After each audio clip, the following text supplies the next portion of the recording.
Aí ao nosso eixo direito desportivo. Hoje teremos abordagens de direito individual.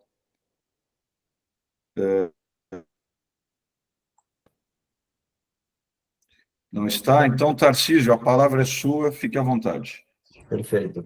Bom dia a todos. É uma honra compartilhar com vocês um pouco do meu estudo, né? Mesmo com o tempo sendo breve. Então, sem maiores delongas, eu inicio minha apresentação sobre o direito individual do trabalho desportivo. Sobre a minha apresentação, não vou perder tempo precioso de todos nós aqui. Resumo minha apresentação como um apaixonado pelo direito do trabalho e pelo direito desportivo. O termo desporto ou esporte, né? O tema já começa com essa pequena confusão, porque nós praticamos o esporte, mas o ramo do direito que o estuda é o direito desportivo. A justiça desportiva, mas a secretaria antiga, o ministério, é o do esporte. O artigo 24, inciso 9 da Constituição, fala em desporto. A Lei Pelé, 9.615, né, lei que instituiu as normas gerais sobre o desporto, que ainda continua vigente, falava em desporto. A Lei Geral do Esporte, que também está vigente hoje, fala em esporte. E agora? Né? Então, para tentar dirimir essa dúvida, eu trago para vocês, né, um pouco da origem desse nome, que surgiu na região da França, no século XII, né, quando se utilizava o termo deport, cujo significado era divertimento. Né? Posteriormente, passou a se verificar a utilização do termo desporte pelos ingleses, em meados do século XIV, com o significado de recreação, né? Ou passatempo, que foi sendo substituído pelo termo esporte. Né? A importância desses países no cenário mundial, obviamente, influenciou os demais países da Europa, e estes que agregavam o seu vocabulário, né, com as variações dos termos, que teve em Portugal o termo se convertendo para o desporto. Assim, com a utilização do termo desporto, no Brasil teve a sua origem lusitana, né, que até hoje se utilizava essa nomenclatura. Até então, nós vivíamos uma onda da unificação desse termo, até porque ele foi utilizado na nossa Constituinte, né? E o que aconteceu? Com a nova Lei Geral do Esporte, novamente veio esse conflito. Mas se analisarmos grandes nomes aí do estudo de doutrinadores do direito desportivo, né, como Marcílio Krieger, Valéry Perry, que conceituam o direito desportivo como a parte ou ramo do direito positivo que regula as relações desportivas, assim entendidas, aquelas formadas pelas regras e normas internacionais ou nacionais para cada modalidade, com as disposições, né, relativas ao regulamento de cada competição.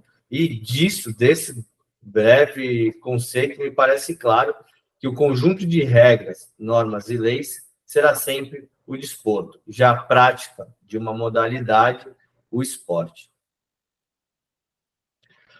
Nomenclatura, né, direito do trabalho desportivo. Há uma distinção bem definida entre o estudo científico do direito desportivo e, paralelamente, ao direito do trabalho desportivo, pois o direito desportivo compreende uma exploração ampla da atividade desportiva, né? As instituições esportivas, competições, regras esportivas, atividades esportivas profissionais e não profissionais, enquanto o direito do trabalho desportivo engloba apenas o trabalho desportivo, sendo um segmento dentro do direito desportivo e, ao mesmo passo, do direito do trabalho. Sobre a legislação, né? Atualmente, nós temos a Lei Geral do Esporte, vigente, e ela não revogou a antiga Lei Pelé, né? Que era a lei que instituía as normas sobre o desporto, né? E aí, como dirimir qual lei aplicar? Eu entendo, no meu humilde ponto de vista, que teremos sempre que ponderar, né, qual será a lei mais benéfica, né, para aquele momento. Então, para iniciar até os nossos estudos, eu vou destacar dois artigos que eles aparecerão novamente, que é o artigo 85 da Lei Geral do Esporte e o 28, né? Que esses dois artigos, eles falam que os atletas serão regulados pela lei específica, né? E na ausência desta, de forma subsidiária, será aplicada a legislação trabalhista e a da Seguridade Social. Então, como a Lei Pelé, ela continua vigente, né? E eu, em todas as minhas aulas, como sendo um grande defensor aí do direito do trabalho, né? E da desfutebolização da Lei Geral do Esporte ou da Lei Pelé, eu sempre convido a todos, né? Que quando forem ler a Lei Pelé, ela começar de trás para frente, começar do artigo 94, porque esse artigo ele traz que diversos dispositivos da lei, eles são obrigatórios exclusivamente para atletas e entidades de prática profissional na modalidade de futebol. Inclusive, através desse artigo, eu sempre defendi que o atleta profissional não era aquele classificado no artigo 28 da Lei Pelé e me esforçava muito para trazer essa lei e esses direitos, né, para os demais atletas de modalidades individuais que sofriam com o conceito de atleta que a Lei Pelé trazia. Temos os níveis, né, de prática esportiva, que estão no artigo 4 da Lei Geral do Esporte, que é a formação desportiva, que depois ela é explicada no artigo 5º, a excelência esportiva, que depois ela é explicada no artigo 6º, e o esporte para toda a vida, que também é explicado depois no artigo 7º, né? Hoje, nós nos debruçaremos, né, no tema da excelência desportiva, que abrange o treinamento sistemático e direcionado à formação de atletas na busca do alto rendimento, né? Quando a gente fala em busca do alto rendimento, é onde existe, né, a busca por resultados, onde existe a alta competitividade, né, e é para onde os holofotes acabam sendo mirados.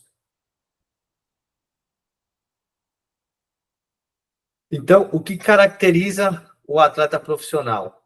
O artigo 28 da Lei Pelé, ele falava que só seria, né, um atleta profissional aquele que tivesse uma remuneração pactuada no contrato especial de trabalho desportivo, firmado com uma entidade de prática desportiva, que seria um clube, que fosse devidamente registrado na entidade de desporto, né, confederação, enfim, no qual deveria constar obrigatoriamente cláusula compensatória desportiva e cláusula indenizatória. Para quem aplicava a lei de forma literal e cega, apenas com base nesse artigo, excluía uma série de atletas, né, que não eram considerados atletas profissionais, né?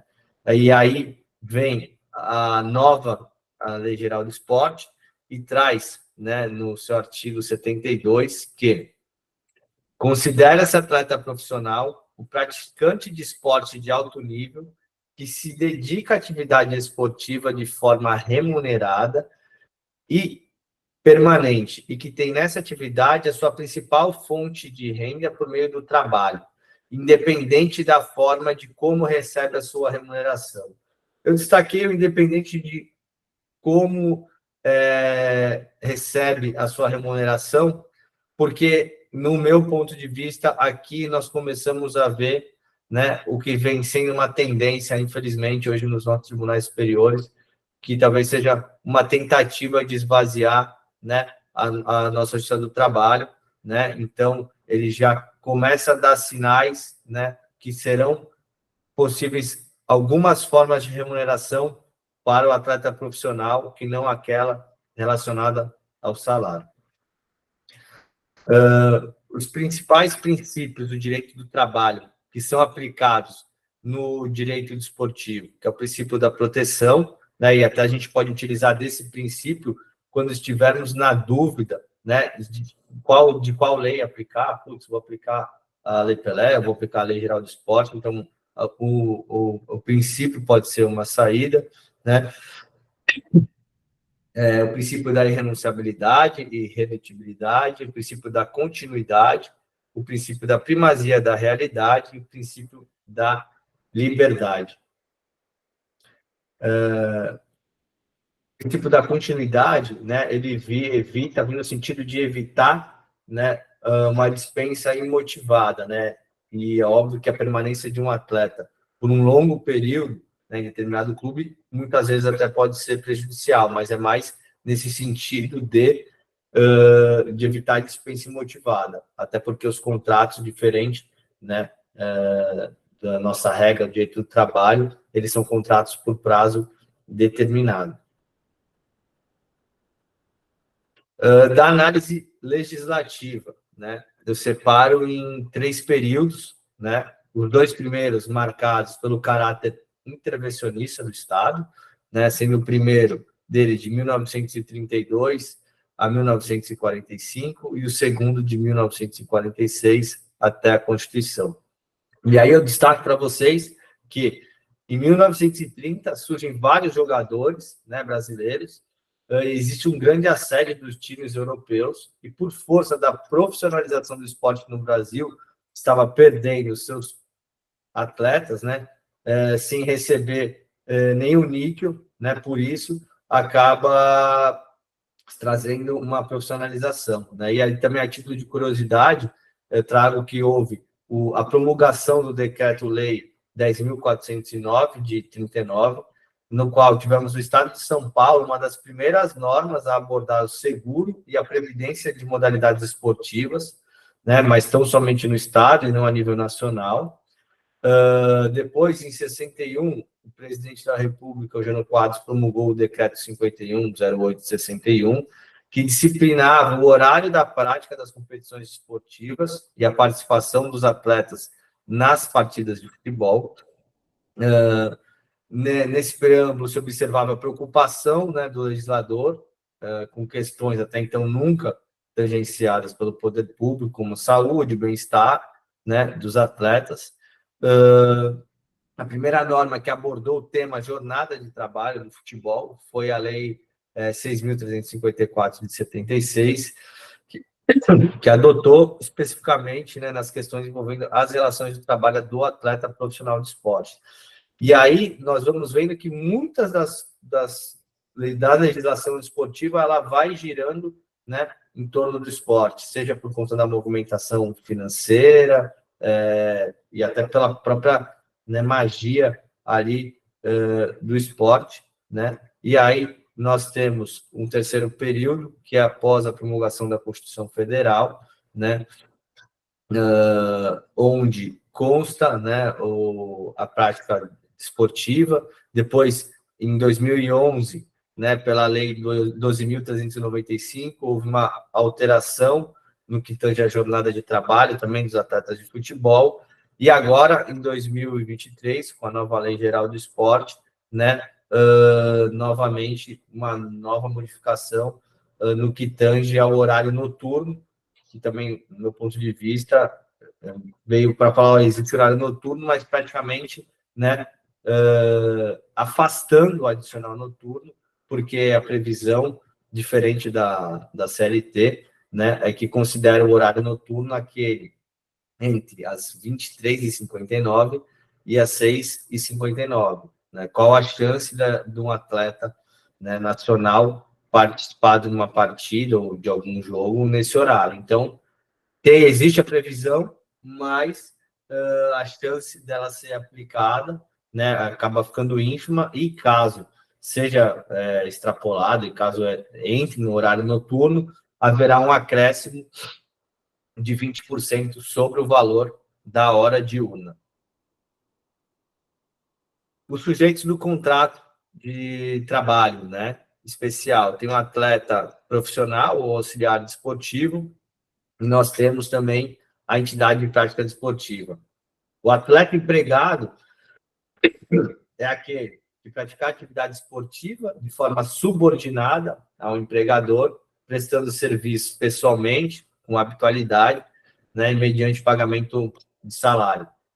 A entidade de prática desportiva, via de regra, é o empregador e será uma pessoa jurídica, né? O clube, se falarmos de futebol, ele deve estar inscrito numa entidade estadual de administração do desporto e na Confederação Brasileira de Futebol, na CBF. Qualquer irregularidade na relação, né, em relação à validação dessa filiação, ela não traz nenhum tipo de prejuízo para o contrato de trabalho do clube com o atleta. Até porque primeiro surge o contrato de trabalho do clube com o atleta e depois esse contrato ele é levado, né, a registro. Então, e também, via de regra, essa associação desportiva é uma associação, um clube que não visa, né, lucro, e nem exerce uma atividade econômica, então por isso que até existe a possibilidade, e a gente vem observando isso atualmente, né, que são vários clubes virando sociedade anônima, né, que são as SAs. Algumas características do contrato especial de trabalho esportivo, né, que elas estão previstas entre os artigos 85 e o artigo 89 da Lei Geral do Esporte. A relação de trabalho entre atleta profissional e entidade esportiva de natureza trabalhista. É um contrato que tem que ser, via de regra, por escrito, então é uma pactuação especial, né, entre a pessoa física do atleta e o empregador esportivo. Ele é um contrato diferente da CLT, né, um contrato por prazo determinado, de no mínimo 3 meses e no máximo, né, 5 anos, trazendo aí uma regra, uma exceção à regra do 445 da CLT. E também ele traz outras condições que já são pré-fixadas na própria Lei Geral do Esporte, né? Então, os artigos 442 e 443 da CLT, eles não se aplicam ao atleta profissional, nem o 479 e o 480, né, também não se aplicam. É um contrato que, via de regra, tem uma cláusula indenizatória desportiva e uma cláusula compensatória. E aqui, novamente, o artigo 85, eu acabo destacando ele, né, porque ele traz que a relação que se regula pela relação entre as partes, né, entre o atleta e clube, então, o atleta e o seu empregador, se regula pela lei específica e, na ausência, será aplicada de forma subsidiária a CLT e a legislação da Seguridade Social, né?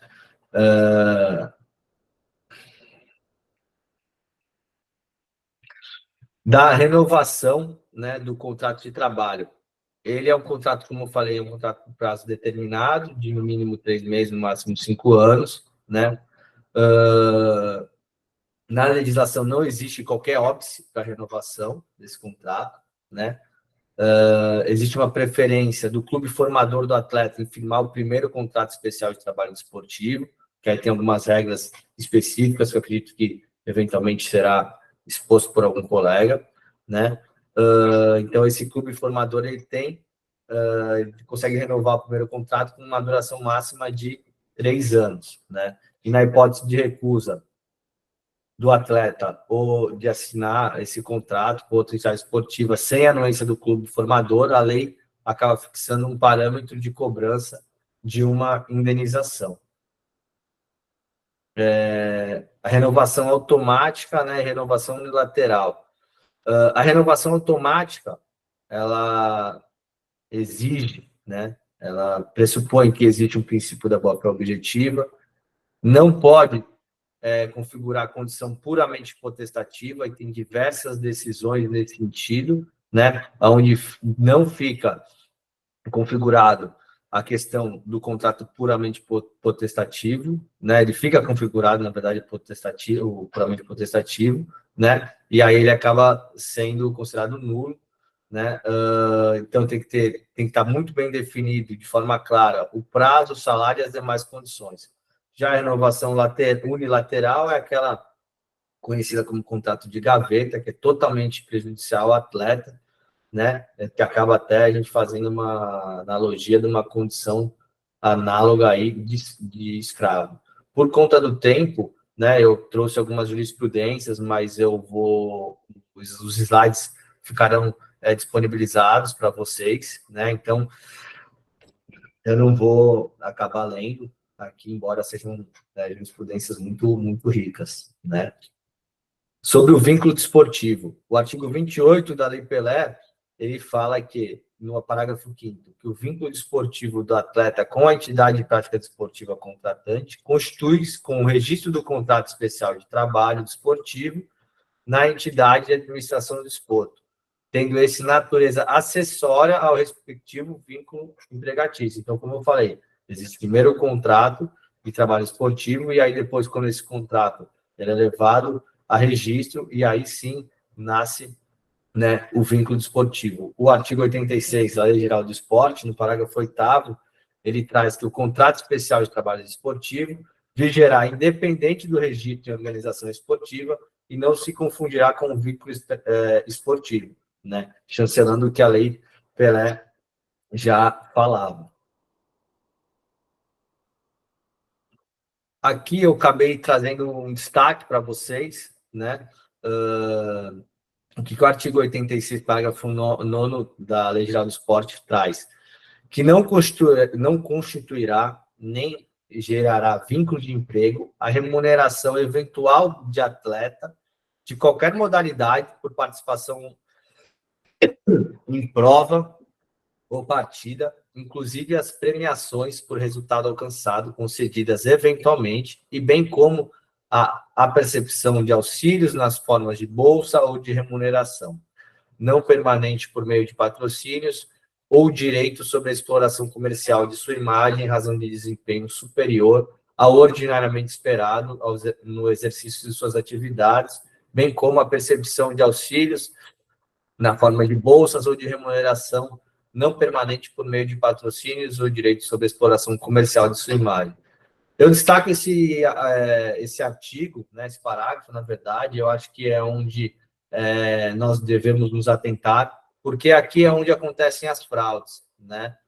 Isso aqui, para mim, na verdade, é chover no molhado. Nós sabemos disso, mas o que acontece, né, o que nós vemos no esporte, e aqui a gente tem que tentar tirar um preconceito que, falando do futebol, que todo atleta, né, é hipersuficiente, eu também não concordo com isso, porque hoje quem vive o filé mignon, né, do esporte, do futebol, são 2% de todos os atletas. O resto não vive como se fosse um Neymar ou, enfim, qualquer atleta desses aí, mega atletas, né? Então, assim, a grande maioria dos atletas, eles são atletas e, por exemplo, são garçons, né? Eles têm que se virar para poder sobreviver, né? E aí, aqui, quando a lei ela permite, né, ela fala que não vai gerar um vínculo de emprego, né, e permite uma nova modalidade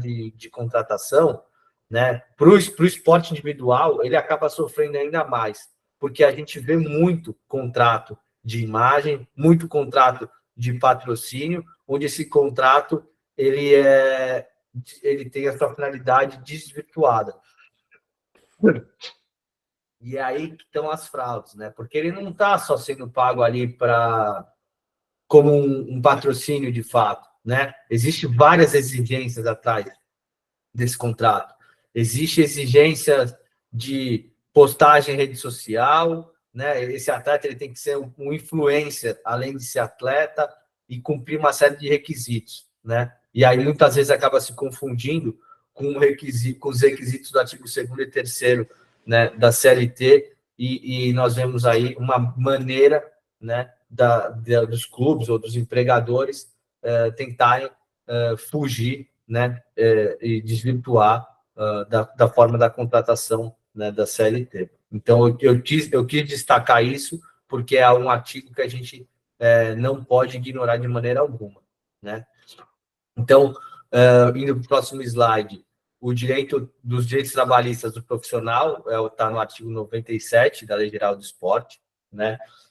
Jornada de trabalho, adicional noturno, período de concentração, repouso semanal remunerado, férias, 13º, FGTS, salário, remuneração, desculpa, luvas, né, e bicho. né? E aí eu destaco algumas coisas, alguns incisos, né? Então, não poderá a concentração, se conveniente a organização esportiva do contratante, ser superior a 3 dias consecutivos por semana, desde que esteja programado qualquer partida. Então, traz a regra e traz a exceção. Serão devidas férias anuais remuneradas de 30 dias, acrescidas do abono, né? Deverá ser observado um período de trabalho semanal regular de 44 horas. Aqui ele só fala das 44 horas e não fala nada do limite diário, né? E aí que depois, mais para frente, eu falo que pode existir algum tipo de discussão. Como eu falei para vocês, o período noturno, né? Aquele considerado das 23h59 às 6h59, que se a atividade for praticada nesse período, o atleta vai ter direito ao acréscimo de 20% em cima correspondente à hora diurna, né? E que as viagens fazem parte dos contratos, né? Devendo sempre ser ressaltado que esse período ele não será considerado como uma hora extraordinária, pois trata-se de uma característica, né, peculiar e inerente aí da profissão. Da jornada de trabalho do atleta de futebol, né? O artigo 97, no inciso 6º, ele diz que a jornada de trabalho esportiva normal será de 44 horas semanais, né? A limitação da jornada é exposta no artigo, e aí dessa exposição acaba surgindo 2 correntes, né? A primeira delas, sustentando a inaplicabilidade do limite de jornada. E a segunda, entendendo que o atleta de futebol, né, eles fariam jus, sim, a horas extras quando extrapolados os limites previstos na Carta Magna. Então, essa primeira corrente, né, ela entende que é indiscutível que a duração do trabalho do desportista possui as suas peculiaridades, né, e não permite atribuir um tratamento das normas gerais da CLT, no seu aspecto global. Existe um tratamento diferenciado respeito a relações trabalhistas comuns, né, o que se justifica em face da natureza especial dessa prestação de serviços e dos aspectos típicos concernentes da atividade. Nota-se também, como eu falei, que a lei ela traz de forma expressa que a jornada de trabalho desportiva não ultrapassará 44 horas semanais e não traz nenhuma restrição quanto à duração diária do labor, né? Então, portanto, existe uma peculiaridade da atividade, né, acrescida toda a análise isolada do artigo 6º, na qual poderíamos concluir que seriam devidas horas extras tão somente quando ultrapassadas essas 44 horas semanais. Já a segunda corrente, ela entende que trata-se de um trabalho, né, trata-se de um direito estabelecido pela Constituição, né, e seu artigo 7º, inciso 13º, no inciso 7º, no artigo 7º, no inciso 13º, e, portanto, o atleta não deve exercer uma atividade laboral superior a 8 horas diárias e 44 semanais, né? Do outro lado, há uma outra corrente entendida que o atleta de futebol faz parte de uma categoria comum, né? Sendo que todo o tempo que estiver à disposição do empregador do clube, incluindo os períodos de concentração, viagem, etc., né, seria contado como hora de trabalho, não podendo ultrapassar essas 44 semanais, né? A natureza jurídica do acréscimo remuneratório é de parcela que integra a remuneração, e não o salário, né, stricto sensu, que tem essa previsão legal. E não seria devido aos acréscimos remuneratórios em razão dos períodos de concentração de provas ou viagens de pré-temporada, fora da sede da participação do atleta em partida, em prova equivalente, salvo, né, previsão contratual diversa, conforme versa o artigo 97, inciso 3º da Lei Geral do Esporte. Aí aqui eu trago algumas jurisprudências, né, sobre o tema, sobre essas 2 correntes. E agora eu vou falar sobre um pouco sobre o salário e a remuneração. Como conceitua, né, o Carlos Henrique Bezerra de Leite, né, de forma clara e objetiva, a diferença entre salário e remuneração. o artigo 457 da CLT, ele faz uma grande distinção entre o salário e a remuneração, na qual o primeiro é a contraprestação originariamente fixada, em virtude do contrato individual de trabalho. Já a remuneração tem um sentido mais amplo, de modo a englobar, né, tudo que venha a ser acrescido da retribuição básica ou originária do empregado. Aqui nós temos na lei, né, um ponto que eu entendo como sendo conflitante. O artigo 85, parágrafo 1º, ele diz que os prêmios por performance ou resultado, o direito de imagem e o valor das luvas, caso ajustados, não possuem natureza salarial e constarão de contrato avulso de natureza exclusivamente civil. Contudo, no parágrafo 2º do artigo 90, quando o assunto é rescisão indireta do contrato especial de trabalho esportivo, ele equipara ao salário o 13º, o abono de férias, as gratificações, os prêmios, que ele tinha falado lá que tinha natureza exclusivamente civil, né? E aí, natureza indenizatória, e as demais verbas inclusas no contrato de trabalho, né? Então, existe essa grande diferença, né? Eu não vou me aprofundar no tema também da rescisão indireta, que é um tema que vai ser abordado por outros colegas, né, aqui do grupo. O direito de imagem, né, conforme a previsão legal, é um direito que está consagrado também na Constituição Federal, tem caráter personalíssimo e intransferível. Aqui no direito de imagem, onde nós podemos ver na realidade, que também, como eu já disse, acontecem grandes fraudes, né? Seja para você tentar amarrar um atleta, né? Um atleta menor de idade. Muitas vezes, aqui acontecia também uma forma de você pagar, né? Uma quantia maior na imagem, menor no salário, e hoje existe essa previsão da Lei Geral do Esporte, né, que fica a remuneração devida a título de imagem ao atleta pela organização esportiva não poderá ser superior a 50%.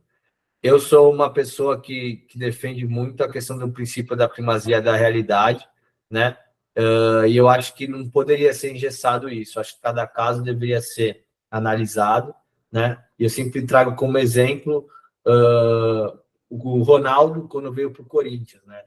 Embora seja indiscutível a habilidade dele, todo mundo sabia que o Ronaldo já estava ali no final de carreira, etc. E era indiscutível que a imagem dele valeria muito mais do que a remuneração pela atividade dele, pelo que ele ia entregar ao clube como atleta, né? Então, às vezes, engessar isso, eu não sei até que ponto é válido, né? Então, a gente também tem amparo no Código Civil sobre direito de imagem, no artigo 20, parágrafo único, e no 223 da CLT. O artigo 164 da Lei Geral do Esporte, ele traz um conceito, né, e objetivo desse instituto, no qual eu leio aqui de forma breve para vocês, que é o direito ao uso da imagem do atleta profissional ou não profissional, pode ser por ele cedido ou explorado por terceiros, inclusive por pessoas jurídicas, da qual seja sócio, mediante ajuste contratual de natureza civil e com a fixação de direitos e deveres, condições inconfundíveis com um contrato especial de trabalho esportivo. Aqui a gente vê, novamente, a lei geral, deixando bem claro, né, separando bem a imagem, deixando bem claro que ela tem a natureza civil, que ela vai ser feita no contrato civil e ela não vai se confundir com um contrato especial de trabalho desportivo, né? E aí aqui eu sempre falo, muito bem enfatizado pelo Maurício Correia da Veiga, que é um colega de academia, um grande doutrinador, né? O direito de imagem ele tem uma característica peculiar, né, que difere dos demais direitos da personalidade, né, que é o conteúdo patrimonial que acaba sendo passível de uma exploração econômica. Trago também aqui mais jurisprudências para vocês, que eu não vou ficar lendo e ficará disposto para todos vocês, né? E aí trago casos de vôlei, de basquete, onde existe uma certa, né, uma má utilização desse tipo de contrato, né? Em relação à suspensão do contrato de trabalho, o artigo 88 da Lei Geral do Esporte, né, ele traz que quando que ficará a entidade de prática desportiva está dispensada do pagamento de remuneração do atleta quando este for impedido por atuar por prazo ininterrupto superior a 90 dias em decorrência de ato ou evento da sua exclusiva responsabilidade, né, desvinculado da atividade profissional. Então, bateu o carro, foi pego no doping, enfim, qualquer outra atividade que não esteja, né, nenhuma relação com a atividade profissional e que o contrato fique ininterrupto por mais de 90 dias, a entidade de prática desportiva ela está dispensada do pagamento da remuneração. Algumas críticas, né, e reflexões para já chegar na parte final aqui do meu estudo.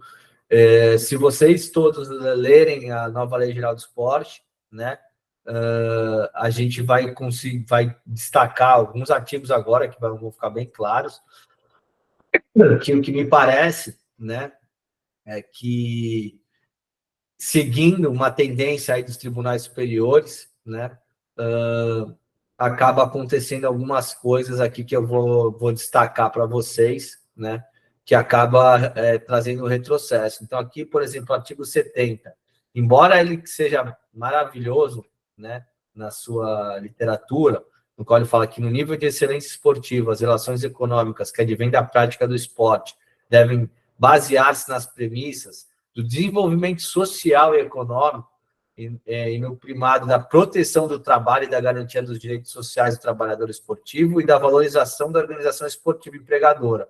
Você vai ler esse primeiro artigo e fala, uau, né?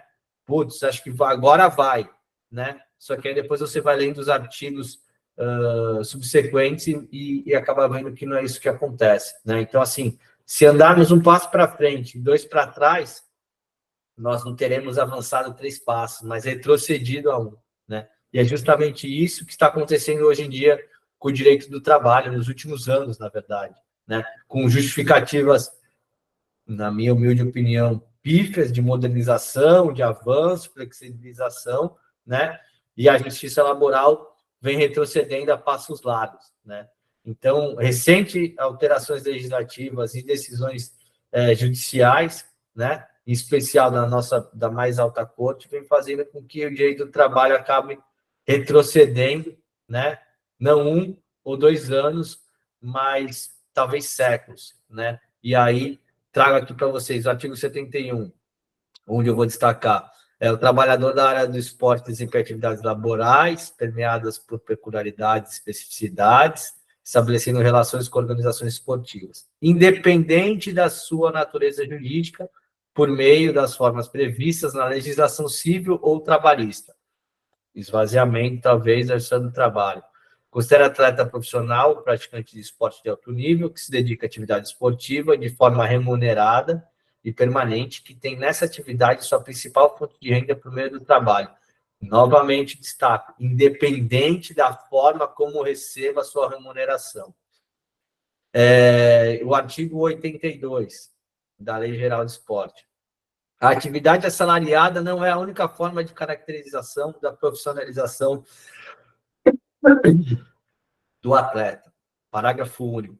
A atividade profissional do atleta, do treinador ou do árbitro esportivo não possui por si relação de emprego com a organização com qual mantém o vínculo de natureza meramente esportiva, caracterizado pela liberdade de contratação, né? E o artigo 86, parágrafo único, parágrafo 9º, né? Não constituirá nem gerar, que é o que eu já li para vocês, não gerar vínculo de emprego, a remuneração de eventual atleta de qualquer modalidade que seja e receba premiações por resultados, enfim. Então, eu passo essas considerações, né, finais, porque é o seguinte, né, até pouco tempo atrás, esses atletas, na grande maioria, nem profissionais eles eram considerados, né? Então, assim, o pouco é muito, né, quando a gente não espera nada. E aí eu finalizo com uma frase que eu acho que é do nosso Rodrigues, que ela não é só para o futebol, e é sim para toda a nossa modalidade, né, esportiva. Em futebol, o pior cego é aquele que só vê a bola, né? E, na verdade, aquele que só vê a bola ou aquele que só olha para o capital, né? Acaba prejudicando a parte, né? Então, eu vejo que a grande salvação aí, o esporte ele tem um poder, é uma ferramenta, né, de transformação que enquanto a gente não olhar pro indivíduo, a gente e só olhar para o capital, a gente vai estar cometendo um grande pecado, vamos dizer assim. Então, com isso, eu encerro a minha participação, né? E eu espero que vocês tenham gostado.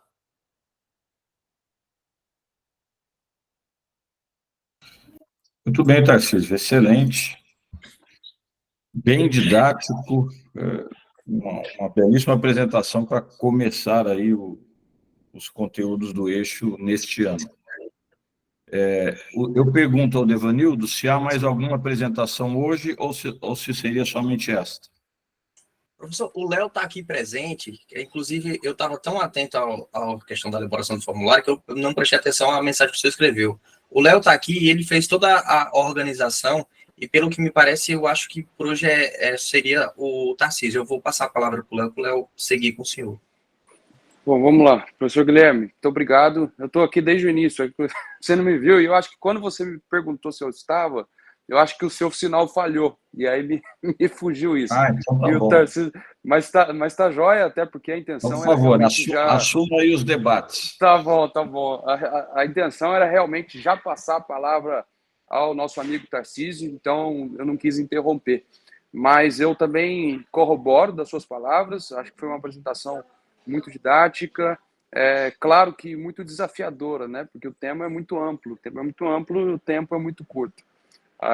Até nós temos mais ou menos a linha, né, de atuação do eixo desportivo, apresentações previstas de 30 minutos. Essa foi um pouco mais, foi 40 minutos, até porque, de fato, nós temos só o Tarcísio hoje, né, como expositor desse tema. Até porque o tema, volto a dizer, é muito amplo e instiga, enseja muitos debates, né? Temos muitos conceitos sendo abordados, conceitos profundos que justificam, inclusive, os próximos encontros, né? O próprio Tarcísio, na fala dele, trouxe ali elementos voltados à formação, quando ele fala, não sei o que, do clube formador. Para quem não conhece a área, para outros pesquisadores desse núcleo, trabalho em direito do trabalho, ouve a expressão clube formador, fala, da onde surgiu isso, né? Então fiquem tranquilos, nós teremos a oportunidade de entender um pouco mais, né, sobre esses conceitos bastante peculiares do esporte. A questão do conceito de profissional ou não profissional, isso envolve, né, uma certa evolução legislativa também.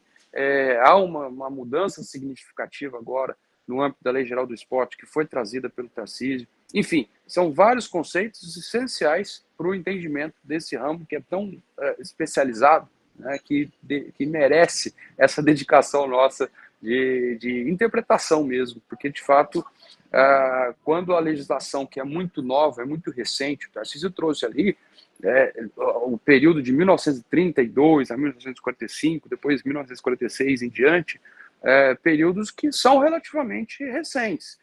Se a gente entender que a primeira norma esportiva pública veio mais ou menos nos anos 1943, 45, e olha que foi a primeira, né, nós vamos entender que nós temos uma legislação realmente muito inovadora, muito nova, e claro, com uma legislação muito nova, às vezes a realidade ela não é atingida. E ao longo do tempo, com a maturidade, né, legislativa, a maturidade acadêmica, as questões práticas que vão surgindo, os problemas práticos, isso tudo vai moldando uma certa evolução. Então, esse é o nosso papel, inclusive, né, no âmbito desse eixo desportivo, entender o fenômeno, interpretá-lo para que a gente possa contribuir com essa evolução. Eu tenho algumas considerações aqui, mas evidentemente vou deixar para o final e abrir o espaço para aqueles que eventualmente possam fazer alguma pergunta, algum questionamento, né, ou aportar aqui alguma ideia sobre aquilo que foi abordado de forma muito bacana pelo Tarcísio. Desde já parabenizando pela exposição, Tarcísio. Parabéns. E deixo aqui a palavra aberta ao grupo, né, ao núcleo como um todo, para que eventualmente levantem questionamentos. Ainda que os questionamentos sejam, vejam, não entendi aquela parte específica, porque essa é a nossa intenção aqui. Por favor, fiquem à vontade. Eu acho que a Sandra tinha uma questão, não, Sandra? Isso, coloquei aí. Oi, gente, bom dia. Coloquei dois aspectos. Um, para saber se tem um mapeamento, para a gente ter uma noção dessa gama de valores, né, de faixa de valores dos salários desses atletas. Sei que tem as bolsas atleta, que são baixas, né, ou mesmo times pobres que pagam 1, 2 salários para jogadores. Me chamou a atenção quando o Tarcísio falou dos 2% da elite, mas ele já escreveu aqui, que tem um estudo da CBF. Imagino que vocês vão trazer para a gente aqui nas conversas, né, do eixo. E aí outra dúvida que eu fiquei é com relação aos jogadores que são esportes individuais. Apareceu ali a figura do surfista, né, tem o jogador de tênis, e aí eu nunca os vejo associados a time nenhum, a equipe nenhuma. Então eu fiquei pensando, será que esse contrato de trabalho esportivo é só para quem joga em esporte coletivo? Então, Sandra, já te respondendo, né? Pela antiga Lei Pelé, era uma exigência, mas eu, né?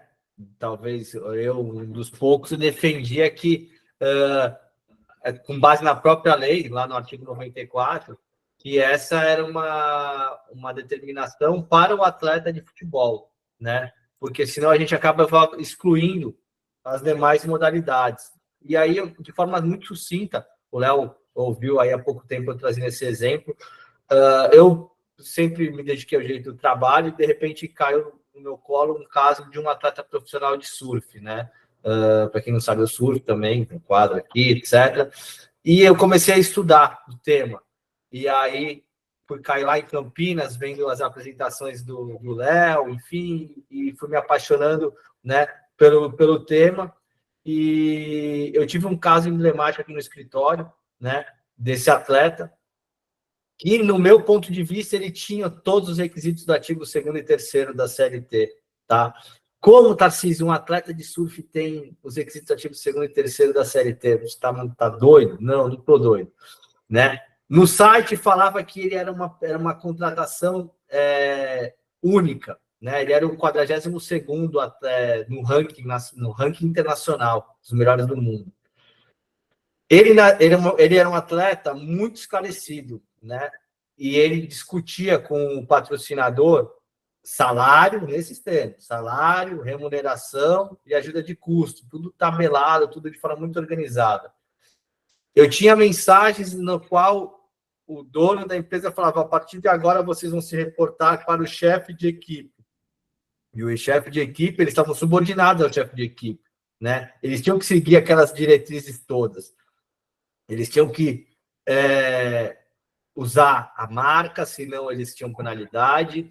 Eles tinham que cumprir uma rotina de treinos. Ele era obrigado a se inscrever no número X de competições, né? Ele era obrigado, que nem eu falei para vocês, a fazer postagens, né? A escrever no blog na época, né?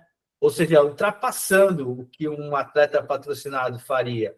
E numa das discussões sobre a remuneração dele, né, é colocado em pauta: pô, você é o único aqui. Se você não for mais competir, eu vou ter que chamar uma outra pessoa.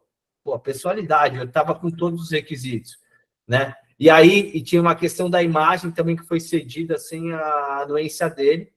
Antes da distribuir a ação, eu acabei separando, eu tirei a imagem, coloquei no cível e o trabalhista os demais. Eu acabei perdendo a trabalhista e acabei ganhando, né, no cível. Mas foi daí que eu ganhei força, né, para lutar por essa minoria, né?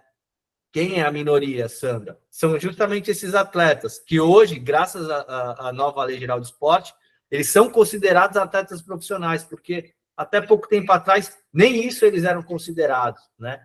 E aí eu participei de uma live com o pessoal da CBSK, que é a Confederação Brasileira de Skate, quando eles conseguiram colocar a profissão skatista profissional, né, no CBO, na Classificação Brasileira Ocupacional. E eu falei, pô, parabéns pela conquista. Mas é uma conquista, para o atleta é uma grande conquista, porque nem o ofício dele nem era reconhecido, né? Mas existe, na minha opinião, tem que existir uma mudança cultural, né? Acabar com o medo, né? Que nem tem pessoas que têm o medo do sindicato, tem medo da CLT, e hoje, até a própria lei, você consegue registrar essa pessoa, né? E você consegue colocar, às vezes, se o medo é o INSS, é o reflexo nas férias, sem fazer fraude, você consegue colocar uma parte na imagem, obedecendo o que fala a lei. Você tem outros mecanismos de fomentar, não sei se a palavra certa é agraciar, mas de falar, ó, existe, você é um profissional. E se não existe uma mudança cultural, nada adianta ter o skatista profissional na classificação brasileira ocupacional, sendo que eu vou continuar fazendo o contrato de autônomo, que é o que hoje agora, né, talvez nem na competência do seu trabalho seja mais, dificultando ainda mais, né, o diálogo, dificultando ainda mais a discussão. E a lei, ela prevê isso. Se vocês lerem alguns artigos, vocês vão se deparar com essas possibilidades de remuneração ou de contratação de natureza civil. Então, desculpa se eu me estendi um pouco mais, mas eu acho que eu já acabo dando uma pulverizada aí em eventuais dúvidas. Obrigado, Tarcísio. E com relação à primeira questão da Sandra, como o Tarcísio citou o estudo da CBF, toda a citação aqui, nós pesquisadores precisamos providenciar depois o material. Então, o Tarcísio vai ficar responsável por trazer esse estudo, e é um estudo que foi feito recentemente, né? Eu acho que é muito, muito válido aqui para o nosso entendimento. A Aline está com a mão levantada ali também, então, Aline, fica à vontade.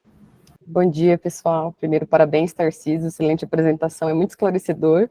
Eu estou aqui principalmente como curiosa da área de direito esportivo, sou advogada trabalhista, né, especializada na área de direito do trabalho, então, e apaixonada por futebol, então muito me interessa a área. Uma das minhas dúvidas, ela casa um pouco com a dúvida da Sandra sobre a questão da discussão do direito de imagem, né? Você trouxe ali o trecho da lei que é muito claro, é uma questão civil, indenizatória e tal. Mas eu vejo alguns casos de jogador de futebol entrando e pedindo esse valor como salário, né? Então, eu queria saber, na tua experiência e até a sua, do Léo, de outros pessoais aqui do eixo, quanto a essa discussão, né? Se daria para continuar brigando, porque você mesmo trouxe, né? A gente tem que ficar entrando com a ação para trazer essa discussão para a área. Uma vez eu ouvi um advogado falando de uma palestra que quem faz a jurisprudência é o advogado, a gente tem que ficar ali, né? Criando, trazendo a discussão para os processos, então acho legal essa questão, porque eu tenho muito da parte de direito do trabalho, do que é salário, o que não é, embora a lei fale de forma diversa, é um tema interessante para a gente discutir. Então, minha dúvida é nesse sentido mesmo, do direito de imagem como salário, por que não, né? Obrigada. Aline, eu vou resumir de uma forma que eu acho que é um ponto nevrálgico. Eu acho que quando a gente, como advogados trabalhistas e estudiosos do direito do trabalho, quando nós nos afastamos do princípio da primazia da realidade, a coisa fica muito nebulosa. Então, existe sim a fraude, como eu falei, né? O contrato que é feito para desvirtuar um time lá vamos supor, da Série D, que vai colocar, né, uma remuneração de um salário mínimo no contrato e a imagem talvez mais outro salário mínimo, né? Mas que imagem está sendo explorada, né? Então, assim, e muitas vezes a gente via o valor, um valor maior do que o previsto, né? Na questão da imagem. Então, assim, eu acho que tem que ser sempre observado o princípio da primazia da realidade, né? E muitas vezes, e aí vai cair naquela discussão, né? Que eu também sou meio do hipersuficiente. Olha, você é o hipersuficiente, você tem um corpo jurídico quando assinou, tem um empresário e tal, porque às vezes, né? E eu acho que aqui a gente está num grupo de estudo, num núcleo de estudo, a gente tem que ultrapassar um pouco a lei e trazer a grande realidade, né? para todos nós. E qual que é a realidade? O que acontece muitas vezes ali? Existe o contrato especial de trabalho esportivo, existe o contrato de imagem, e aí esse jogador ele tem uma PJ, né? E aí ele continua, ele faz um outro contrato com um sócio torcedor, com alguma outra coisa assim, para vir mais uma parte de imagem, que aí ultrapassa 50%. Então, assim, nós temos que ficar atento a tudo, né? Para justamente encontrar essas brechas ou encontrar quando essas irregularidades, e aí, se de fato ela acontecer, a gente pleitear e que seja reconhecido como salário. Léo, passa a bola aí para você. Não, tá muito bem respondido, pô, muito bem respondido. Deixa eu aberto aqui. Mais alguma? Aí, o Ícaro levantou a mão também. E aí depois, no final, eu, de repente, faço algumas considerações pegando esses pontos também, para contribuir.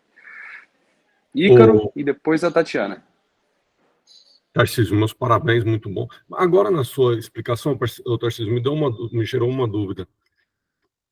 Existe um contrato entre o clube e o atleta e um segundo contrato entre que seria o contrato de imagem. Esse contrato de imagem ele pode ser maior do que o salário no contrato do salário? Não, ele tem um limite hoje, né, na Lei Geral do Esporte, que é de 50%, né? Então, assim, vai estar pactuado no contrato especial de trabalho esportivo o valor dele da remuneração, do salário, e o quanto que vai ser estipulado de imagem. Aí existe um outro contrato que é só, que ele até fala, que é de natureza civil, né, para tratar da imagem. E aí um ponto que até a dúvida pode surgir, né, que ele fala, olha, esse contrato, essa imagem aqui, ela tem natureza indenizatória, né, mas lá depois, na questão da rescisão indireta, ele fala, se não houver o pagamento da imagem, é um dos pontos que pode ser considerado um motivo para rescisão indireta, porque tem os motivos, né? E aí aqui eu mais uma vez ressalto a importância do nosso estudo. Existe uma lei geral do esporte, né? E na lei geral do esporte ela traz os motivos da rescisão indireta. Não quero aprofundar isso porque vai ser um tema, né? De uma outra explanação, mas ela traz os motivos da rescisão indireta e ela inclusive fala que além destes motivos são aplicados os motivos do 482 ou 483, eu não lembro agora de cabeça, né, da CLT. Então, a gente tem esses dois motivos. E o que acontece? Por ser um contrato por prazo determinado e muito sério, muitas vezes na justiça do trabalho, por uma falta de um conhecimento, um mês, 2 meses de imagem ou até algum outro motivo específico, a gente acaba vendo, não sendo deferido, às vezes alguma liminar, alguma coisa assim, considerando a rescisão indireta, porque traz como base o direito do trabalho que tem a sua forma de entender, né? E a lei, ela é clara nesse sentido, trazendo aqui, né, os motivos, mas acho que resumidamente, te explicando, tem um limite para a imagem, né, que é 50%, e existe um contrato, vai ser pactuado um contrato de natureza civil, só para falar sobre a imagem. Obrigado. Antes de passar aqui para a Tatiana, só fazer uma consideração, né? Pegando o gancho aqui da pergunta do Ícaro e da Aline sobre a imagem. Essa é uma questão que ela é realmente confusa, ela é confusa por natureza. Por quê? Eu vou partir da primeira premissa, inafastável.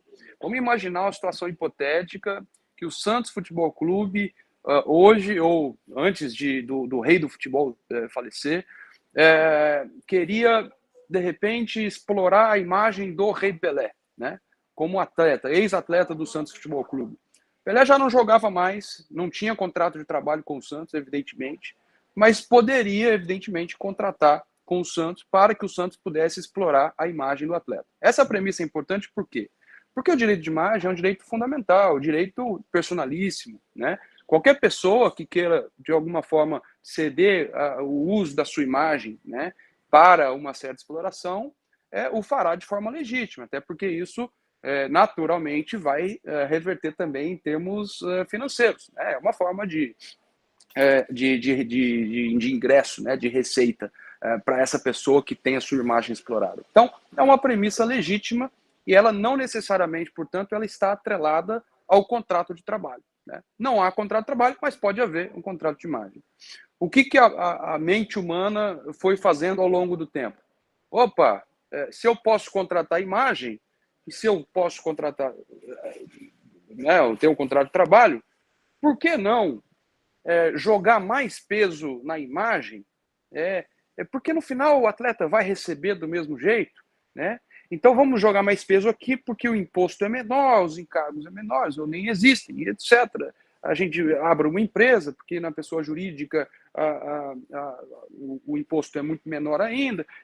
Então, a mente humana foi levando o tema não para o uso exato, né, jurídico do instrumento contratual, mas para aquilo que, de forma transversa, na burla à legislação, pudesse atingir um objetivo economicamente mais favorável. Né?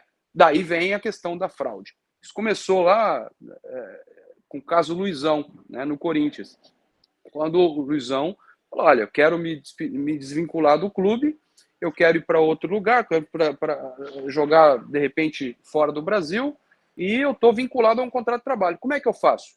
Eu falo assim, nossa, o contrato de trabalho tá ok, mas o meu contrato de imagem está atrasado em mais de 3 meses. E a Lei Pelé dizia muito claramente que, com o atraso do salário por mais de 3 meses, o atleta teria direito à rescisão indireta do contrato. Então, o que a construção trouxe, jurídica, naquele caso? Veja, o contrato de trabalho está em dia, não está atrasado, isso não me dá direito à rescisão indireta. Mas a imagem está atrasada. E a imagem, nesse caso, não é imagem, é salário pela primazia da realidade, né? Vamos entrar com uma ação judicial. Na ação judicial, o juiz do trabalho vai dizer, de fato, aqui está caracterizado, existe um vínculo da relação de emprego, essa imagem não foi explorada de forma correta, isso, na verdade, é salário, e, portanto, o salário está atrasado, e, portanto, o atleta está livre. Basicamente, a história foi essa. Então, entrou-se numa seara de, e agora? Onde pode, onde não pode, como é que pode, eu preciso explorar, como é que eu posso explorar? E aí, a mente humana legislativa, ela vem e surpreende ainda mais, né? Porque ela vem numa mudança legislativa no âmbito da Lei Pelé e diz o seguinte, a partir de agora, em outras palavras, tá? Pelo amor de Deus, mas a partir de agora, vamos admitir a fraude. Vamos dizer que pode ter a imagem, desde que seja num percentual 60% e 40%. Poxa, entra a história do Tarcísio. Será que o Ronaldo, a imagem dele não valeria muito mais do que 60%, né, em relação ao salário? Ou vice-versa? Talvez sim. O Zé da esquina, que ninguém conhece, será que ele teria, de forma legítima, um contrato de imagem? Talvez não. E para o Zé da esquina, então, eu posso formar um contrato de imagem desde que eu respeite 60% e 40%? Será que mesmo atendendo a legislação isso não seria também uma fraude? Porque exploração de imagem não haveria? Então, veio essa evolução nesse sentido, de legitimar, né, por via legal, algo que mais ou menos era o que acontecia na realidade. Vem a nova Lei Geral do Esporte e diz, agora não é 60% e 40%, agora é 50%. Mas no final, Ícaro e Aline, a pergunta que fica é, tá, mas pode ou não pode? Tem que ser 50%? E se eu faço além dos 50% e comprovo? E se eu faço menos do que 50% e não comprovo? Como é que funciona isso? E aí, ao invés de dar mais considerações, eu vou trazer uma dúvida. Né? Eu tenho um contrato de trabalho e um contrato de imagem com o atleta. Tá tudo certo, eu exploro, etc. No meio do caminho, esse atleta ele começou, por alguma razão, ter um comportamento muito agressivo, ele briga em campo, ele vai na imprensa, fala besteira. Opa, eu estou explorando a imagem do atleta. E o cara goza de uma reputação muito positiva no mercado e com esse comportamento a reputação dele vai caindo. Eu não tenho mais interesse em explorar a imagem do atleta. A pergunta que fica, eu posso rescindir esse contrato de imagem durante o contrato de trabalho? Será que isso não consideraria, né, uma rescisão de um contrato de trabalho efetivamente? São perguntas que a lei não responde e que cabe a nós aqui também interpretar. Então, Só essas considerações para jogar essa pimenta nesse tema, mas para dizer que realmente é muito confuso. É confuso por natureza. Não é fácil, isso demanda um olhar muito atento, muito crítico, tanto à evolução legislativa quanto àquilo que a criatividade humana é capaz de fazer. Tá bom? Tatiana. Bom dia a todos. Obrigada pela palavra, Leonardo. Eu quero agradecer ao colega Tarcísio pela exposição, as perguntas dos colegas até agora, que trouxeram muitas reflexões, inclusive a sua, que colocou uma pimenta agora na questão do direito de imagem. E eu juro que eu falei, eu não vou falar, eu só vou ouvir nesse primeiro encontro, mas não aguentei diante da complexidade e da qualidade das colocações e dos questionamentos. Quero começar de trás para frente na colocação do Tarcísio, quando ele colocou a frase do Nelson, mas eu quero trazer uma do João Leal Amaral, quando ele disse que uma prisão dourada, sendo dourada, não deixa de ser uma prisão. E é assim que eu penso com a questão do contrato de trabalho, que a gente vê como recreação, né, como uma prática, né, só de um jogo ou só de um esporte nos individuais, na verdade é trabalho, né, e aí a gente coloca o trabalho em jogo em muitas análises. E levando pela colocação até do colega, eu queria destacar uma característica muito importante do direito desportivo, ou do direito esportivo, como se fala, né, dessa duplicidade aí, que para mim vai continuar sendo desportivo, não tem por que mudar isso. Porque o direito desportivo, ele tem uma natureza híbrida, né? Ele passa a ser um direito público, quando ele trata de uma dimensão social, mas ele também tem a dimensão privada, de direito privado, quando ele disciplina a dimensão de rendimento. E isso acaba trazendo uma certa confusão. E aí a gente traz assim, mas será que ele merece a mesma proteção trabalhista que os demais em função dessa questão híbrida de característica? E depois eu quero que o Tarcísio comente, o Léo comente essas questões. Um outro ponto que eu analisei da fala do Tarcísio e que eu anotei aqui é com relação à especialidade, porque o contrato de trabalho é um contrato especial de trabalho, e a gente não pode tirar essa especialidade do jogo, né? Já que estamos falando de esporte, porque ele traz a tipicidade social, os tipos extralegais e os tipos sociais embutidos nesse contrato. Isso quer dizer, cabe tanto ao legislador como ao intérprete uma sensibilidade laboral, e sem perder a sensibilidade desportiva, né? E aí exige um certo esforço, né? Até muitas vezes além do que é direito, né? A gente às vezes tem que colocar algumas questões de direito de lado, laboral de lado, para que a gente possa fazer o direito desportivo. E aí o Tarcísio colocou muito bem a questão do que foi o skate reconhecido no CBO.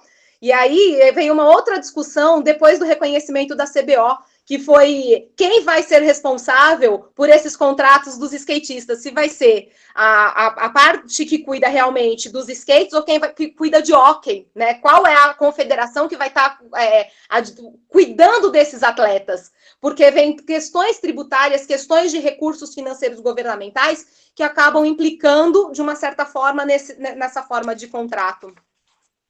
E aí, tudo isso, numa outra colocação que eu vi, até uma frase também que tem do João Amaral, do João Amado, desculpa, quando ele diz que a gente tem que procurar soluções adequadas a cada realidade desportiva. E aí eu trago as dúvidas com relação ao direito de imagem, porque o Lauro colocou muito bem no grupo, mas não seriam questões tributárias? Eu creio que essas questões hoje estão muito mais para a questão tributária até do que uma questão só trabalhista do direito. Recentemente, os atletas estão ingressando até nessas questões de análise de contratos para as questões tributárias, se cabe ou não um imposto sobre serviço. E aí entraria uma obrigação de fazer, seria uma obrigação de fazer ou uma obrigação de dar este imposto. E aí eles estão sendo tributados pela municipalidade num efeito em cadeia, e eles estão sendo executados por valores que estão dizendo que estão sendo sonegados. E aí, se entra como trabalhista, eles não estão sendo sonegados. Quem está sonegando é quem paga o salário, o empregador, no caso, o clube. Se é o atleta só aí sim a gente poderia entrar como uma obrigação de fazer, uma vez que tivesse prestação de trabalho a este terceiro que está usando da sua imagem. Então, eu creio que existem confusões aí e outros pontos, né, aqui que eu gostaria de trazer a baila para uma discussão e reflexão de pessoas que estão aí já há mais tempo do que eu e muito mais adentro da questão trabalhista e do grupo de estudo. Agradeço a oportunidade e passo a palavra para vocês. Ô Tarcísio, deixa eu sugerir uma coisa, se você topar. Como a gente tem ainda 8 minutos só para a nossa atividade, eu ia passar aqui para o Igor e para o Paulo, mas para que eles façam umas perguntas assim muito rápidas, objetivas, porque aí você já comenta todas em conjunto. O que você acha? Pode ser? Que eu acho que é mais efetivo. Eu acho que mais alguém levantou a mão também, Leonardo. A o intervenção Igor... da doutora Tatiana incendiou o debate. Pois é, Olá, inclusive... Você é o capitão, eu estou aqui, vamos embora. Tá bom, vamos fazer isso. E aí o Igor e o Paulo façam por favor, as perguntas bem objetivas, bem rápidas para a gente. Diga, e o Guilherme também, viu, Leonardo? Tá joia, perfeito. E a Tatiana já fica convocada para ela pesquisar e ela trazer essa resposta dessa questão das tributárias, que foi muito importante. Diga, Igor. Eu só ia trazer um comentário sobre o direito de imagem, então passo para os colegas ali, caso eles tenham alguma dúvida. Joia, obrigado. Paulo? 2 pontos. Bom dia, professor Feliciano, aos demais, aos apresentadores. Muito boa o transpasse das informações. Um ponto importante que um juiz do trabalho de Santa Maria, Rio Grande do Sul, me ensinou é o seguinte: quando há confusão, usando aí a fala da doutora Tatiana, é porque as partes estão no jogo do ganha-ganha. Sempre quando há bagunça, é porque o império do ganha-ganha está ali dentro operando. Sempre levem isso a sério. Tá? Então, a bagunça é porque as partes estão todas elas tentando ganhar o máximo e deixar o Estado de fora da parte dele. O primeiro ponto é esse. Tá? Então, não há confusão. Tá? Isso é articulado para que ocorra isso. Segundo ponto, estamos no século XXI, a abolição da escravatura já foi definida em 1885, quando ela começa, e 88, quando ela se efetiva. Tá? E a pergunta da confusão, eu vou tratar a confusão como o seguinte: qual é a importância e o papel decisivo da manifestação de vontade nesses contratos? Tá? O trabalhador, ele é livre. Tá? Qual é o peso, aqui numa visão civilista, qual é o peso e a importância da manifestação de vontade em relação a esses contratos? Tá? É isso que eu fico sempre pensando no mundo do mundo trabalhista. Qual é a importância da vontade do trabalhador, da manifestação de vontade válida dele, carregada, não carregada, aliás, ausente de qualquer vício, em relação ao contrato?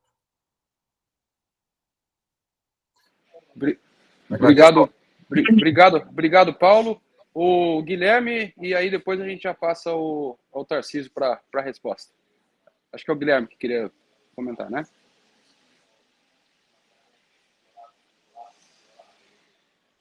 Não? Guilherme?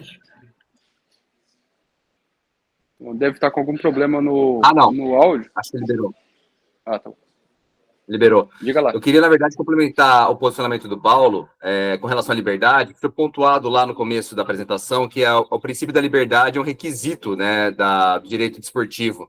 E eu queria entender um pouco melhor como que isso harmoniza com os outros princípios que foram elencados, que a maioria são princípios inerentes do direito do trabalho, e esse princípio da liberdade é um princípio que foi colocado de uma maneira pontual e um pouco diferente. Queria entender qual que é a extensão desse princípio da liberdade, qual a perspectiva desse princípio da liberdade dentro da questão do direito esportivo. Obrigado, Guilherme. Tarcísio, manda bala, qualquer coisa eu complemento aí, se for o caso. Tá. Bom, vamos lá. Pela ordem, né? Tatiane, eu vou fazer uma analogia, né? Os atletas não são a Dona Ivone Lara, mas, na minha humilde opinião, eles são todos joias raras, né? E aí vem o papel da CLT e o papel da proteção, né, do social, que está lá no artigo 70, né? Porque hoje você já sabe, você pode sair aí da sua casa e nas escolas de algum clube que tenha, não sei onde você mora, você vai ver atletas, né? Crianças, né? Com 8 anos, 7 anos, com 11 anos, você já sabe quem vai ser e quem não vai ser. Você já vê crianças carregando um peso das famílias nas costas. E aí, esse peso, ele vem lá na frente, né? E é por isso que eu falei do tratamento como indivíduo e não como atleta, né? Da importância de você ter um tratamento psíquico desde lá do início, porque essa venda, né, da sua infância, ela é muito cara, né? Então, eu acho, sim, que tem que ter uma proteção, por quê? Porque é uma carreira muito curta, né? A vida do atleta é curta. E é muito importante o pré, o carreira e o pós-carreira na transição. E enquanto não houver essa dedicação, esse empenho em cima do indivíduo, a gente vai continuar vendo atletas cometendo, eventualmente, óbvio, né, algumas das barbáries que a gente vê hoje nas nossas mídias, né? Porque o dinheiro acaba dando uma desvirtuada, o dinheiro, sem você ter uma base, ele acaba muitas vezes prejudicando, né? E em relação à imagem, né, que você falou, tinha uma discussão, acho que foi do Guga, não foi, Léo? Que estavam cobrando ele, eu não lembro agora de cabeça o que aconteceu. Depois, se você puder complementar, né? Mas também o atleta ele tem que ter essa garantia, né? Ele tem um contrato, é feito entre as partes, e depois não pode vir o Estado, né? Se foi ali regularizado e falar, não, isso aqui foi fraude, você fez isso para fraudar e não pagar, né, o Estado. Aí depois você puder complementar. Paulo, em relação ao princípio da manifestação de vontade, uma coisa é quando a gente, né, tem os super atletas, né, e até os hipersuficientes, né, que eu também, eu falo do hipersuficiente não com fala a CLT, só vendo questão de valores, né, mas aquele que consegue, de fato, aquele tratar de igual para igual, que é raro, né, e manifestar e impor, né, a sua vontade, né, porque infelizmente hoje a gente vê, né, essa por conta do salário você acaba desvirtuando e às vezes não tem essa manifestação de vontade da pessoa que ali que seria a hipossuficiente, né, que seria do empregado, né? Ele coloca essa máscara de, olha, você tem essa manifestação de vontade por você ganhar mais, por você ter uma faculdade, mas nem sempre isso acontece. Então, eu acho que a manifestação da vontade ela vai ser considerada sim quando ficar muito bem provado, né? Quando houve uma discussão onde a parte conseguiu impor, olha, eu quero isso, eu não concordo com aquilo, e aí o empregador, na sua qualidade, se adequa, e eles vão formando um contrato a 4 mãos, né? Na minha humilde opinião, entendo que aí sim a gente tem uma coisa válida, né? É algo que é difícil porque na grande maioria das vezes vem a imposição, a gente vê na jurisprudência e via isso, né? Trazendo para o empregado. Ele era empregado, de repente, ele começa a ganhar um valor substancial, e aí, de repente, eu quero virar PJ para ganhar mais, né? O que é o ganha-ganha. E aí, depois, ele entra com a ação pedindo o vínculo, né? E aí, será que houve mesmo manifestação de vontade? Será que ele quis ganhar mais e agora ele está querendo se beneficiar e ingressar na justiça do trabalho para recuperar aquele valor que, em tese, foi subtraído, vamos dizer assim, né? Então, assim, de fato, é um ponto muito delicado. E Guilherme, quando eu falo do princípio da liberdade, é a liberdade da questão de poder escolher, né?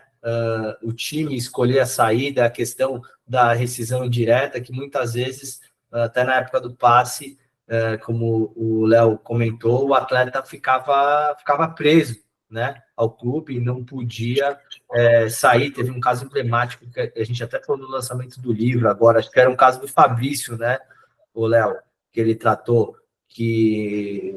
Caso Oscar, habeas corpus na Justiça do Trabalho. Isso, se você puder complementar, eu agradeço, Léo.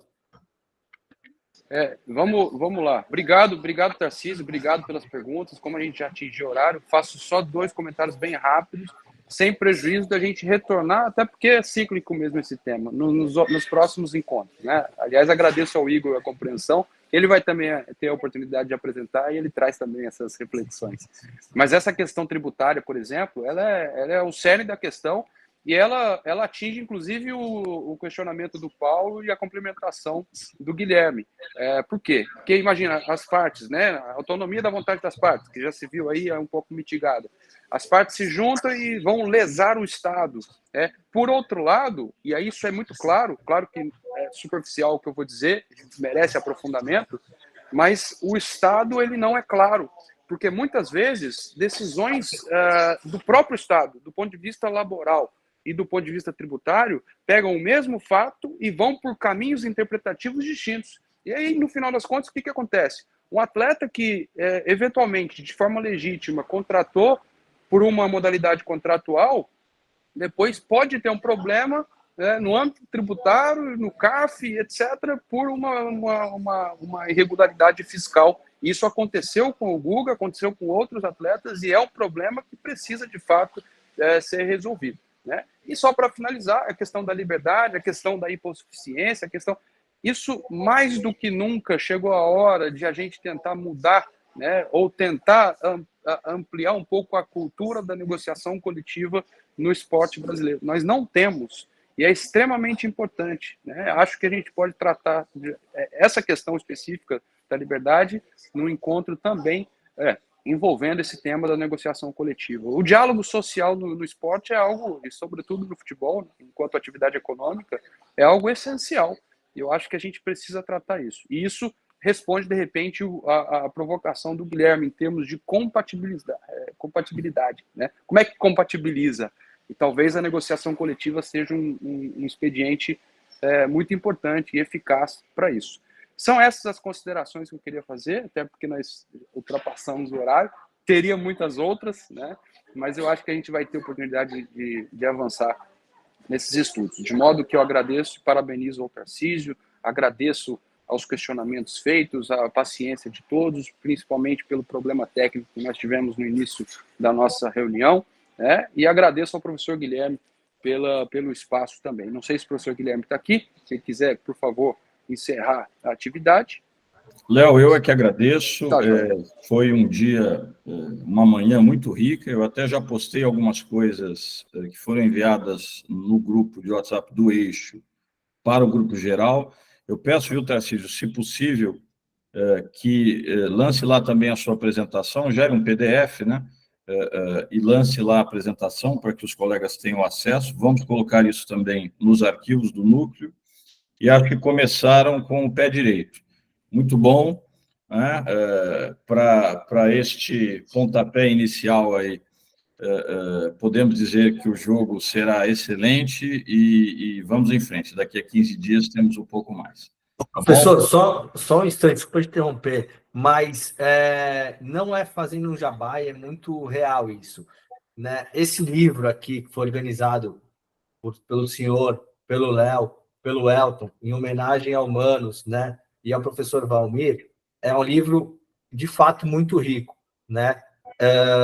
Peguei um pouco da fala do Léo, né, na questão do artigo 4º, confesso, Léo, peguei uma fala também do professor Vlamir, enfim, de vários outros, né, colegas, alguns de academia, outros do grupo, né? Então, assim, quem não adquiriu a obra e não é jabá, é real, eu acho super válido, porque ela tá muito rica. Então, parabéns, Léo, professor Guilherme, o Elton, pela organização, porque todo mundo que se dedicou aqui está perfeito, né? E eu acho que, enfim, em poucas palavras, eu super indico. Quem não comprou, vale a pena procurar o Lacier aí e adquirir a obra. Obrigado, Tarcísio. Eu também, de modo muito suspeito, super indico, mas assim, o Léo pode até confirmar, quando nós começamos esse projeto, tivemos muita dificuldade, convidamos diversos ministros, praticamente nenhum aceitou, todos tinham problema de tempo, etc. Depois a ideia foi ganhando volume, foi ganhando adesão, vários ministros, outros se interessaram, e vários especialistas, etc., e finalmente saiu a obra. Então, é uma coletânea realmente muito boa, de qualidade, que nós tivemos orgulho de coordenar e de lançar, e vale a pena ter na biblioteca, realmente. Fica, então, a sugestão. É isso. Um bom dia a todos, bom trabalho. Até a próxima. Bom dia. Obrigado, pessoal. Bom dia. Obrigada. Bom dia.